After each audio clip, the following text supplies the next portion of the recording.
Hi guys, and welcome to the Rainbow Six Replays YouTube channel. Today, we want to present the video highlights of the match between Ninjas in Pyjamas and E1 Sports during the Brazil League 2024 Stage 2. Don't forget to subscribe and put a like. Enjoy.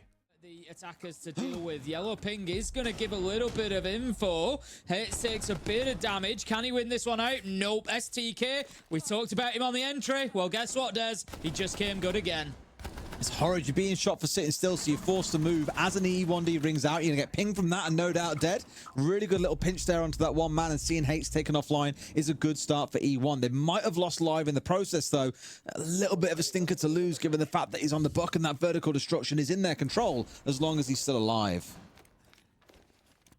He is going to be picked up, so we're going to have that utility still on board. So this is looking good for E1. 45 seconds, so the clock is now the thing to watch as Basetto manages to take down Fantasy. No impact on the round from him, a name that we've spoken about a lot, and E1 are getting themselves into a good position here. We saw this in the previous game, but I was going to say we struggled to, we saw attackers struggling to get into that final position to put the diffuser down. I don't think that's going to be the case. Pino is trying to hold from above, but they can just plant somewhere else. Doing all that he can here. We'll find one, but I feel it's more going to be a consolation kill and a little number for the KD, but that's really about it, because Basetto is getting this plant down. They know where he is. They've no doubt got a bit of visibility onto him as well here, Tim. Nothing he'll be able to do. Plant has been confirmed to 1v4, 1v3 now coming down to us. He does get Basetto, but as said, I'm pretty sure it's just padding. Yeah, exactly. At this point, it's a little bit too late.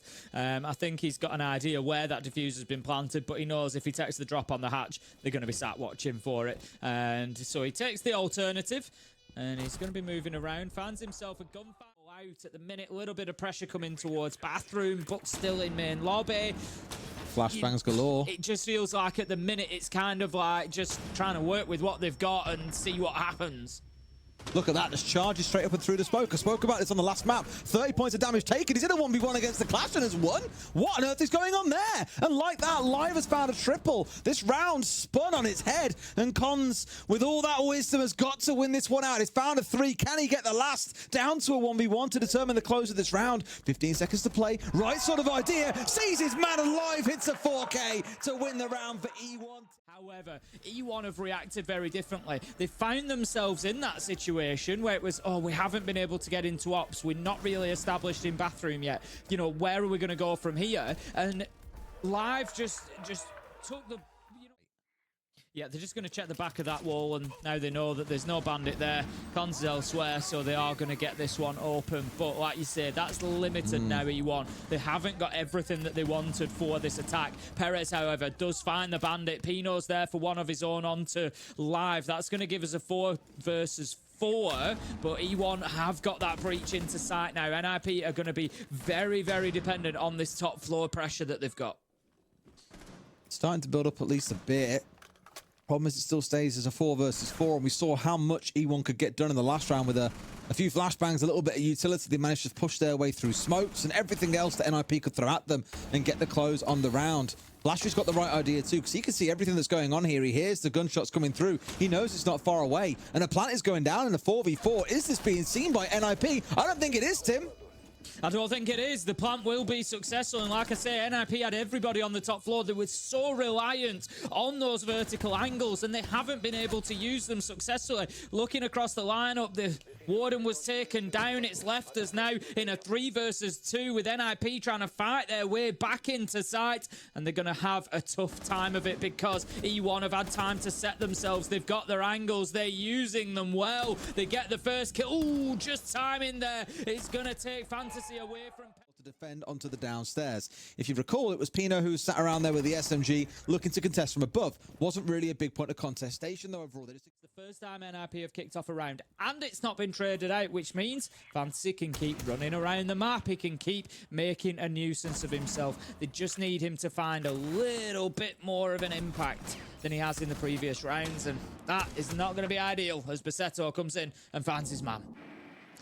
What more can be done, though? At least at the back of that, it's even things up to a 4v4 once again. And this is where generally E1 have looked pretty good.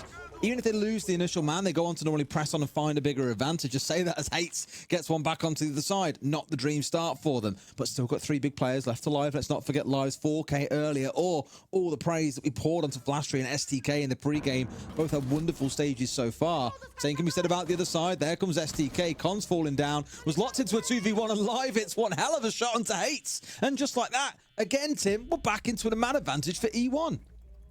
Live's having an unreal game, isn't he? Honestly, he should just start shooting through barricades. I'm sure he just start shooting through barricades. He'll catch something. He's been absolutely unreal. It's been, you know, fantastic to watch so far. But yeah, once again, E1, even after losing that opening kill, they managed to turn things around. They've got they've got everything in their favor now. And I'm just thinking about that side switch. And you know, yes, STK and Live have been going really well so far. Flashtree's been quiet, but then you wonder, is he going to come online in the second half when they're on defense? He manages to pick up Pino. That's a trade for STK. 1 versus 2 for Psycho with only 20 health now, so 1 bullet is likely to do it, but Flashtree, he can't find anything as Psycho. Him going down so soon is a real stinger for them. Unusual as well, because obviously Blitz is a little bit difficult to find kills onto, and you know, you've got to sort of pick out the feet or a tough headshot, and if he's not in the building and up close, it's a tough shot to find, really. So yeah, it must have been a good one. Talking about good shots, Pino absolutely slams Live there. Perez manages to find one of his own onto Cons, but certainly a better round so far for NIP. There's no panic in them. They've got themselves a couple of kills. There's a couple more, and that's the round pretty much done now for NIP, and boy, did they need one at this point. STK gets something going with a headshot onto Fantasy, but it's going to take a lot more work. Yeah, he does have the clock on. Final few seconds.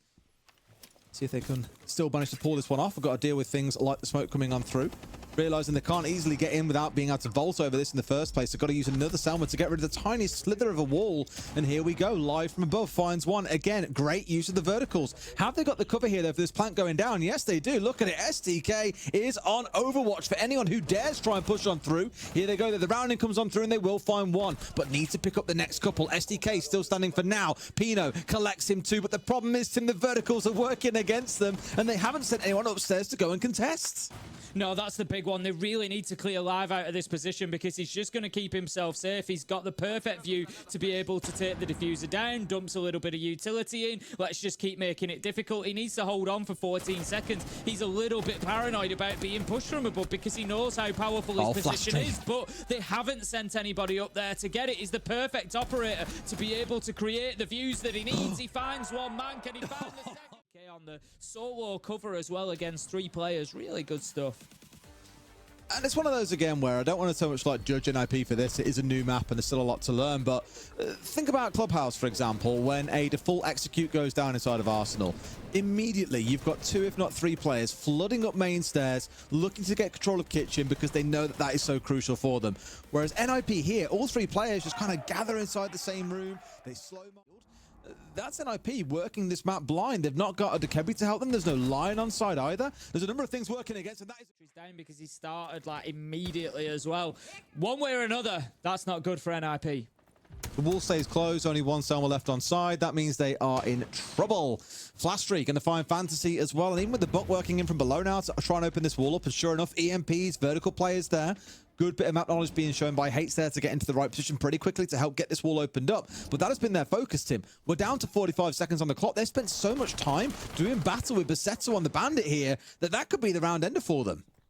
Yeah, and all they've really done is get the breach open into sight. It doesn't create all the space they need. It doesn't allow them to just walk in and put the diffuser down. There's more work that needs to be done. Dear. STK, Pasetto managed to get one apiece, and things are looking bad for NIP right now. Man. They spent all that time on a breach that they're not even using. Des Flashtree, he manages to get his second in the round. If you remember, I said maybe he comes online on defense, and he has started to do that. Pino shuts him down, but with 10 seconds, it's unlikely that he finds 2 more. He's going to have to try and put this diffuser down. STK's on the Solis. Doorway. It's a bottleneck. It's Death Alley. You go in through there and someone's holding that angle or has a C4 in hand, you're absolutely screwed. There's no kind of wide angle you can take from it. Like this, look, Flashtree there absolutely domed him. Yes, Pino got a couple of kills after through a little bit of skill. It's beautiful to see. But either way, that is not the ideal strategical end or tactical end for a round for NIP at the very start of this stage, but that is what reality has given us. And they've fully deserved it as well. E1 have looked fantastic throughout the entire stage, and that's set to continue. Cons now on the blitz at the very least wants something to happen, but hates. Well, Live has got his number. And to be fair, speaking about Live for a second, him and Masetsu, I was a little bit doubtful about them at the start of the stage, but my God, are they starting to put some work in. Live's done great, and we're going to see Perez manage to pick up Fantasy there. 3 versus 4 as Pino keeps something going. The blitz is coming in, and right now, NIP need to be reliant on this blitz, but he's at half health now. He's at no health. Flashstray picks him up, and as I said, Flashstray's done great on defense. 4 versus 1. E1 are cruising to a surprise 7-1 win, and it's not the win that's the surprise, it's the score, it's the nature of it. Pino, he's got half health. Wow. He's going to be closed out by Live, who well deserves that final kill. He's had a fantastic